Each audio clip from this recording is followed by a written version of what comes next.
Shalom saudara-saudara yang dikasihi Tuhan kita Yesus Kristus. Pelajaran kita kali ini saya ambil topiknya yaitu berdoa. Latar belakangnya mari kita baca di dalam kitab Lukas 18 ayatnya yang pertama sampai dengan 8. Di sana tentang perumpamaan hakim yang tidak benar. Lalu ada pertanyaan, kapan seseorang itu memanggil nama Tuhan? Di masa-masa yang lalu, pada permulaan abad, kita dapat baca di dalam Kejadian 4 ayat 26, saat pertama kali atau waktu itulah orang mulai memanggil nama Tuhan. Dan pertanyaan berikut, kalau kita berdoa itu kepada siapa?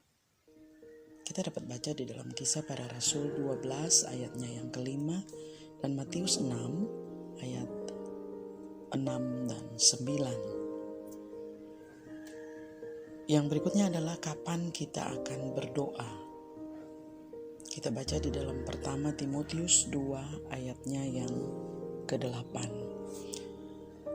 Yang berikutnya pertanyaan, di dalam nama siapa atau atas nama siapa kalau kita berdoa? Tentunya atas nama Bapa di surga atau atas namaku. Kita baca di dalam Yohanes 14 ayat 13 dan pertama Timotius 2 ayatnya yang ke-5. Selanjutnya untuk siapa kita berdoa? Tentunya untuk semua orang. Mari kita baca di dalam pertama Timotius 2 ayatnya yang pertama serta Yakobus 5 ayat 16 dan Matius 5 ayat yang ke-44. Yang berikut saudaraku yang kekasih dalam Tuhan kita Yesus Kristus, apakah kita berdoa untuk orang sakit? Ya, tentunya.